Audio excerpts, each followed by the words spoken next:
hope our listeners aren't tired of hearing Happy New Year, because all of the people connected with this program wish to extend their hearty and sincere greetings, with every wish that 1936 will be full of gladness for you. Few companies have been so long identified with the history and growth of America as DuPont. And so it's fitting that DuPont should present the Cavalcade of America, a series of programs which tell you stories of traditional American spirit. It is the belief of the sponsor that a very real expression of the nature and tempo of American life is found in the ideal of DuPont's research chemists. Better things for better living through chemistry. Your comments on this series of programs will be appreciated very much by the sponsor. Just mail them to DuPont, Wilmington, Delaware, or to your radio station.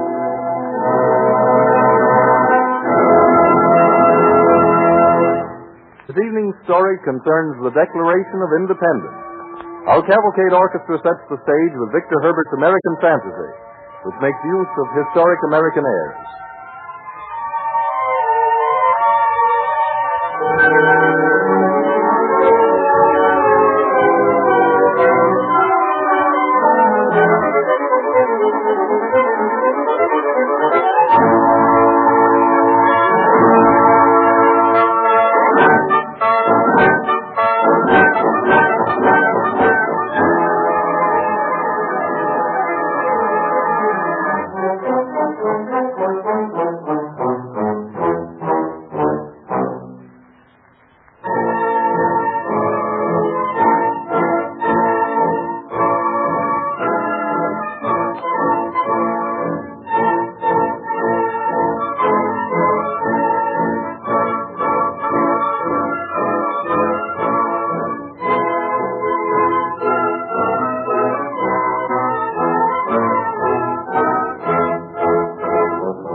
this heritage was won only after a long and determined struggle, and the document which sets forth our reasons for founding an independent nation did not spring into being spontaneously, as many think. Let us go back to a June evening in 1776. On a street corner in the metropolis of Philadelphia, a crowd has gathered. On the near side of the street, two well-dressed middle-aged gentlemen and a young man stop to see what is happening. Hardly an evening goes by without a gathering such as that one yonder. Go over and see what it is, Philip. Yes, Father. Talking politics as usual, I suppose. How will it all end, Mr. Dickinson? Well, peacefully, I hope, Mr. Temple. I stand with our king. Like him, I have no patience with these fellows who are always shouting independence. Perhaps if the king had a little more patience, these cries of independence would not be heard. When did you join the ranks of the rebels, Mr. Dickinson? I thought you were one of the staunchest supporters of reconciliation. I am, Mr. Temple. But I admit that our colonies have been sorely tried. Sorely tried. Bah! This cry for freedom from the mother country is only from the riffraff. It's not popular in the best circles. Well, I can't agree with you there, sir. There's General Washington, Dr. Franklin. Washington is a fire-eater, and Franklin is a supreme egotist. I'm speaking of men like yourself, sir? Well, yes. I owe allegiance to my king, and I brought my son up to think as I do. Father? Yes, Philip? It's a man handing out pamphlets. I brought you one. It's called Common Sense. Common sense. Something that's needed in these colonies. I've seen the booklet. It's a dissertation on independence and the rights of man. Revolutionary twaddle, eh? Well, it should be burned. It's well written. And though I don't agree with the author, it's worth reading. Who wrote it? I don't know. Some say John Adams. Others say Dr. Franklin himself. The whole Continental Congress ought to be strung up. With a few exceptions, such as yourself, Mr. Dickinson. Oh, I'm not the only delegate who wants reconciliation with the Crown. Some of us think that's where our interests lie. Last year there was a plan to introduce a resolution for independence, but I managed to stave it off. But your Congress sent that renegade Washington to Massachusetts to take charge of a force of rebels. Not rebels, Mr. Temple. Englishmen like ourselves who are proud of our rights. I'm an Englishman, too. Our discussion seems to have attracted a crowd of your freedom-loving citizens. Hold on, boys. Mr. Temple, Mr. Dickinson. He's a member of the Continental Congress from our own colony. He has always been fair. Correct. Well, I'm surprised to see you in such company. A bricklayer should build, not destroy. Wait a moment, gentlemen. Don't let's have any argument. The watch will be along shortly, and then I suppose we'll be arrested and shipped to England for trial. He wants reconciliation with the king. I've seen the petition to your writer. We're loyal subjects to the king, dutiful children. What are going to do with this pamphlet on common sense, Mr. Dickinson? My answer will be made at the proper time. I'm not against you. Truly, I'm not. I'm as fond of my country as you are. I sympathize with her ills. I only deal with you regarding the remedy. The remedy. I can't help feeling that if the colonists could convince the people of Great Britain that we're in earnest about our rights and willing to defend them, the British government will back down as they did in the case of the Stamp Act. Well, why argue with them, Mr. Dickinson? Traitors should be sent to prison. Mark my words, this country will never be free of British rule. Hey, listen to Tom Paine. Thank you, Grant. This bickering won't get you anywhere. If you're looking for a fight, I'm sure that General Washington will welcome you as recruit. Go on about your business. I want to talk to this gentleman myself. Yes, go along, all of you. Go. I thank you, sir. I'm in your debt. Did I catch the name of Paine? Yes, sir. This is Thomas Paine, Mr. Temple. An Englishman by birth and an American by adoption. You handle those curs superbly, Mr. Paine. Don't call them curs, sir, lest they turn on you and bite. I felt I must send them away because I am more or less responsible for their overzealous demonstration. How so, sir? Was this treasonable booklet called Common Sense that made them yelp at their betters? This booklet, sir, was written to excite the minds of the people. It was conceived as a protest against tyranny and oppression. You are familiar, then, with this seditious pamphlet? I wrote it, sir. What? And my intervention in your behalf was to ask you to read it. You and your son. I'll do no such thing, nor Philip. Yes, Father, I'll read it. Perhaps it will explain to you why there are men like these who have just left us. What do you mean, sir? We have men like these, sir, because of men like you. Good night, gentlemen.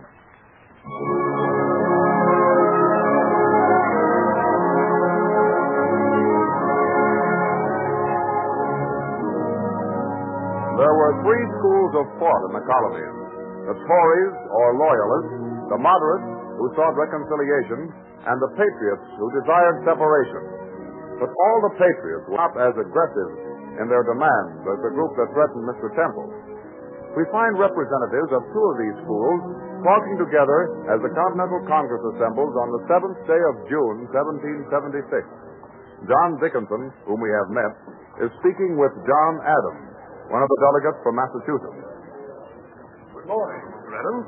Good morning, Mr. Dickinson. I think we have a surprise for you today. Indeed. Last year it was your turn. Congress adopted your petition to the king, and I submitted. This year I trust you will give way with as good grace. Well, what do you intend to... You'll learn soon after Mr. Hancock calls us to order. Take your seats, please, gentlemen. Good morning, Dr. Franklin. Good morning, Mr. Dickinson. May I sit with you and the other members of the Pennsylvania delegation? With pleasure, sir. What is Adams hinting about? What are you planning? What am I planning? You know you're deeply interested in every move Congress makes. I'm interested in everything that goes on in the world, Mr. Dickinson. Oh, yes. Congress, please come to order.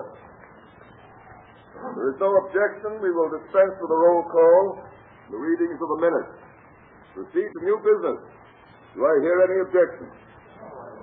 Any objection, Mr. Dickinson? No, Dr. Franklin. I'm waiting to see what new move you and your friends are planning. The floor is open for new business. Mr. Chairman, the chair recognizes Mr. Richard Henry Lee of Virginia. Mr. Chairman, as instructed by my colony, I move this resolution. Resolved that these united colonies are, and of right ought to be, free and independent states.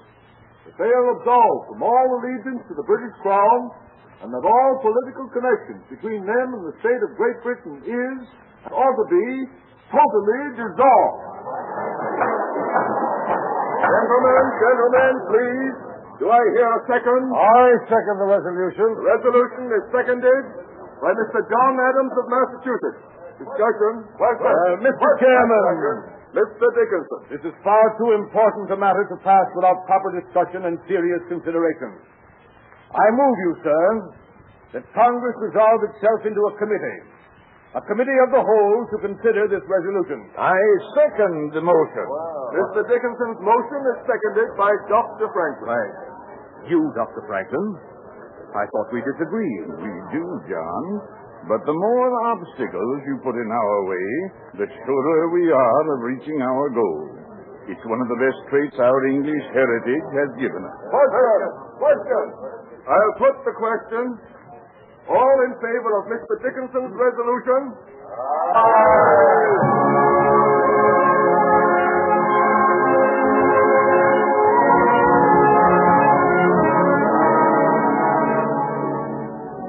Both sides were eager to postpone the actual vote on the resolution. But many members felt that it had a good chance of passing, and so a committee was named to draft a declaration stating the reasons for such a resolution. The committee consisted of Benjamin Franklin, John Adams, Thomas Jefferson, Roger Sherman, and Robert Livingston.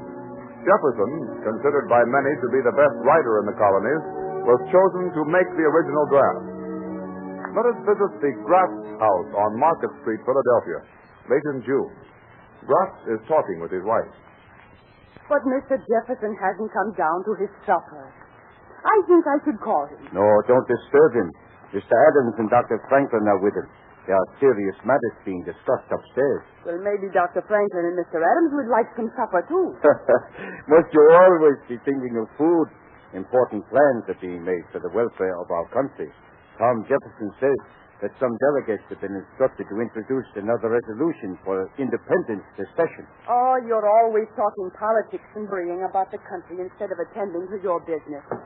More members of the Continental Congress to pack up my floors, I suppose. You don't appreciate the honor they do us boarding here in our home. Someday this house will be known as a place where history was You wouldn't made. call it an honor if you had to sweep up after them. Oh, Oh, good evening, Mr. Phillips. Good evening, Mrs. Graff. It's young Mr. Temple, Father. How are you, Mr. Graff? Oh, come in, Mr. Phillips. Well, how can I serve you? I was wondering if you could tell me where I could find more books or pamphlets like this Common Sense. Has Mr. Payne written any more? I don't know, Mr. Phillips, but I'll ask Mr. Jefferson. He will know. I'd be very grateful if you would. Mr. Jefferson's busy now. He mustn't be disturbed. How does your father feel about your sudden interest in this kind of literature? Father doesn't know. But I'm convinced his ideas are wrong, Mr. Graff. Yeah. Our country must come first, before England or any other place. Don't you think so? Yes, Mr. Phillips, I do think so. My parents came from Germany and settled here. They are like your father. They are always talking about the old country, but I am an American. So am I. And our duty lies, I think, with the new country rather than the old. A place where we intend to live and bring up families. We owe it to future generations, so that they may have a happy and a better place to live in.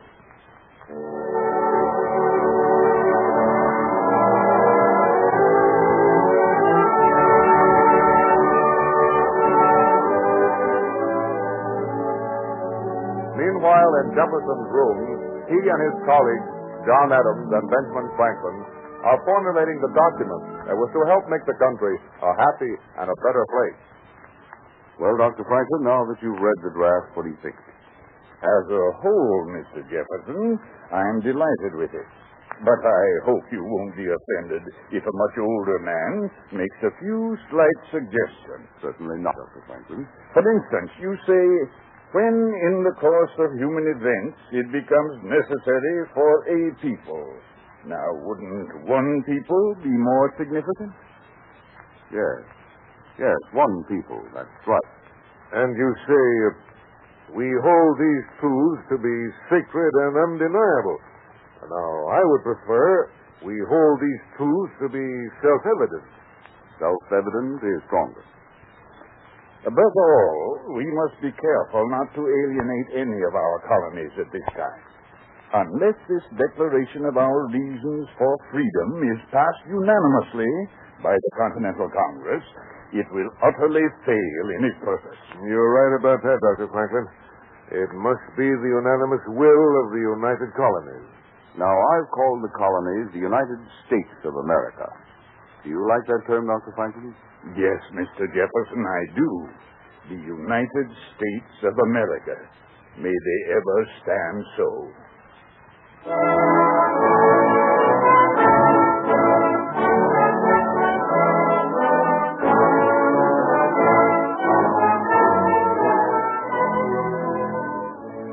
Discussion after discussion caused further postponement of any definite action. On July 1st, 1776, the Committee of the Whole met and advised the passage of the Lee Resolution. The vote was 9 colonies for and 4 against. We find Franklin, Jefferson, and Adams the night of July 1st discussing the situation. 9 votes out of 13. No, it's not enough. If the resolution isn't passed unanimously tomorrow, the rest of the world will never believe our colonies are united. Never believe we are the United States of America. 4 colonies against. Delaware, South Carolina, Pennsylvania, and New York. The Delaware delegation is evenly divided. The New York delegation has no instructions, and none could possibly arrive by tomorrow. The South Carolina delegates feel that their instructions aren't broad enough to allow them to vote affirmatively. Rutledge has called them together tonight. Perhaps his eloquence may persuade them. I'm worried about Delaware. The vote will always remain 1-1. McKean for and Reed against. Well, we can't count on Delaware. McKean told me that he'd sent a postwriter for Caesar Rodney. As the third member of the delegation, he's sure to favor the resolution. Rodney's 80 miles away, and they say he's a sick man. We can't expect him to arrive in time to vote. It's your own Pennsylvania delegation that worries me most, Dr. Franklin. That's a negative majority that no amount of eloquence or persuasion can change. I know.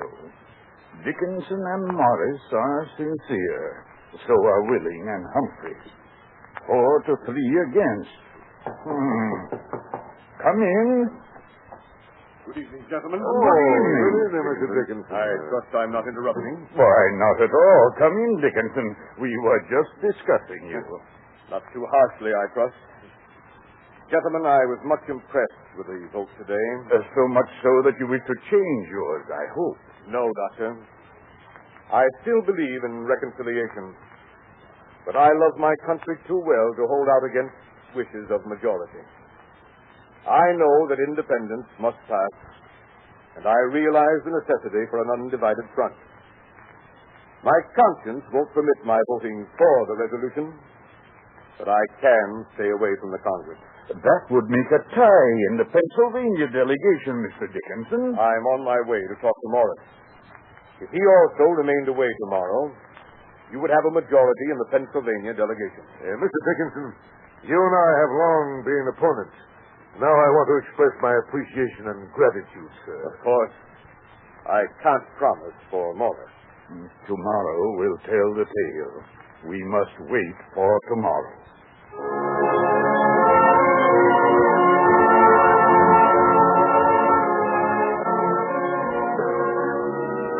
On the morning of July 2nd, the delegates of the Continental Congress assembled to vote on the Lee resolution. Franklin and Adams are seated together not far from the chairman, John Hancock, as the voting proceeds. There's 8. New Hampshire, Massachusetts, Connecticut, Rhode Island, New Jersey, Maryland, Virginia, North Carolina. 4 more to come, with New York not voting. The chair calls on Mr. Gwinnett of the Georgia delegation. Georgia votes in favor of the revolution. The South Carolina delegation, Mr. Rutledge. Mr. Chairman, last night we held a meeting of the South Carolina delegates. Lasted well into the morning. And we have come to the conclusion that our instructions are broad enough to allow us to vote on the question. South Carolina votes in the affirmative. Rutledge must have been very eloquent. Well, I'm beginning to breathe easier. There are still 2 more, and... At the request of Colonel McKean of Delaware, I have postponed calling on that colony until an attempt has been made to secure a full representation. Yesterday, the vote was even. Mr. Chairman. Here's Colonel McKean now. I was just calling on you. Mr. Chairman, I beg to report. Our third delegate, Mr. Cecil Rodney, has just arrived. He has ridden all night and wishes to apologize for rushing in so unceremoniously. But thanks to his arrival, the Delaware delegation supports the resolution 2-1. Only your own colony left, Dr. Franklin? Yes, only Pennsylvania. Dr. Franklin, have the other members of your delegation arrived as yet? No, Mr. Chairman, and I am certain now that Mr. Dickinson and Mr. Morris are not coming. I therefore announce that the Pennsylvania delegation stands 3-2 in favor of independence. Well, rise with the New York delegation in sympathy, but not voting. I think we may call it unanimous. It is unanimous. Mark my words, Dr. Franklin. July 2nd will be a day of rejoicing and celebration in these United States until the end of time.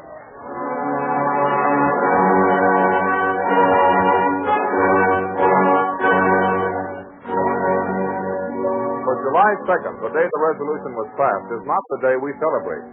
On July 4th, after much discussion as to its wording, a formal Declaration of Independence, little changed from Jefferson's original draft, was adopted unanimously by the assembled representatives of the United Colonies. On July 8th, the people of Philadelphia are gathered outside the State House to hear the Declaration read by John Nixon. On the outskirts of the crowd stands young Philip Temple with his father. I can't see why you dragged me here, Philip. You've read that document yourself at Mr. Jefferson. You almost know it by heart. We can't hear anything here anyway. I want to see how the people take it, Father. People, eh? I notice not many of our friends are here. Many of our friends have fled the town, Father. Yeah, that is true, sir. I'm glad you're staying. I'm waiting to see the outcome of all this.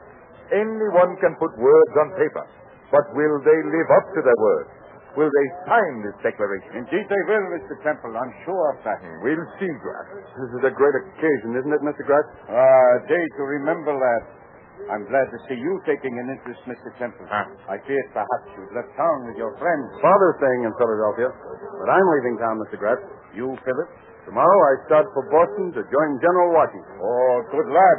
Does your father approve? The boy's of age. If I tried to stop him, your Liberty boys would try to run me out of town, I suppose. Don't mind what Father says. I really think he's rather proud of me. Mr. Nixon has finished reading the Declaration. Those men in Congress have pledged their lives, their fortunes, and honor. Could I do less? Every church bell in Philadelphia seems to be ringing. Yeah, ringing in a new era. They've given us the ideal. It's our duty to make it real.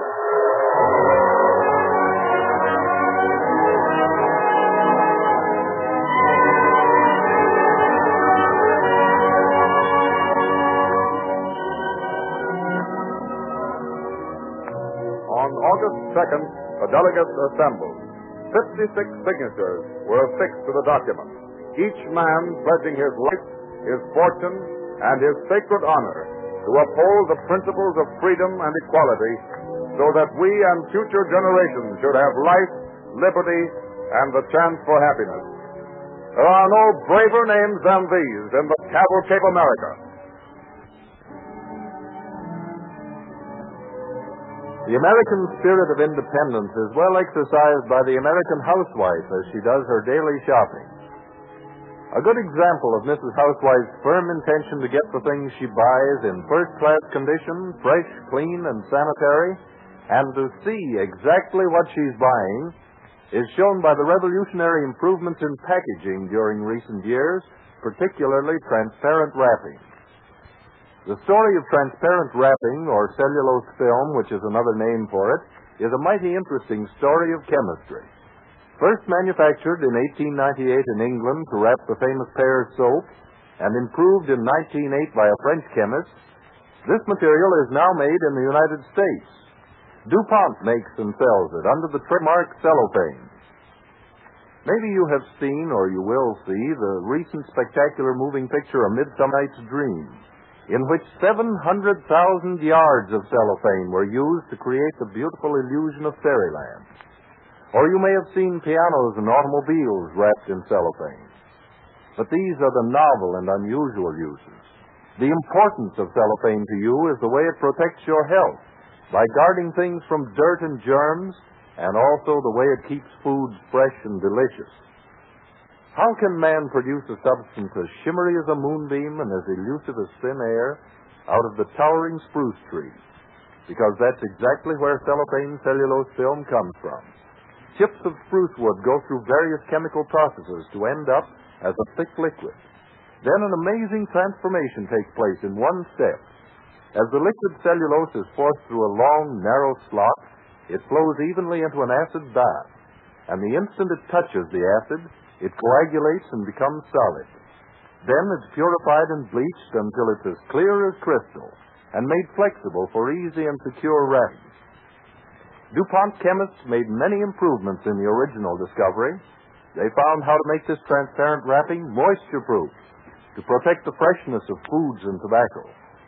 In short, the thing to remember is that cellophane cellulose film is something chemistry has created to protect you by protecting the things you buy. It well illustrates the creed of DuPont research chemists: better things for better living through chemistry. This program has come to you through the courtesy of DuPont, one of America's oldest enterprises, makers of chemical products since 1802. It's one of a series of programs in the Cavalcade of America, presented by DuPont each Wednesday evening at 8 o'clock Eastern Standard Time over the Columbia Broadcasting System. When presented on the air, each program also contains a short, interesting story of chemical achievement, illustrating the DuPont chemist's creed: better things for better living through chemistry.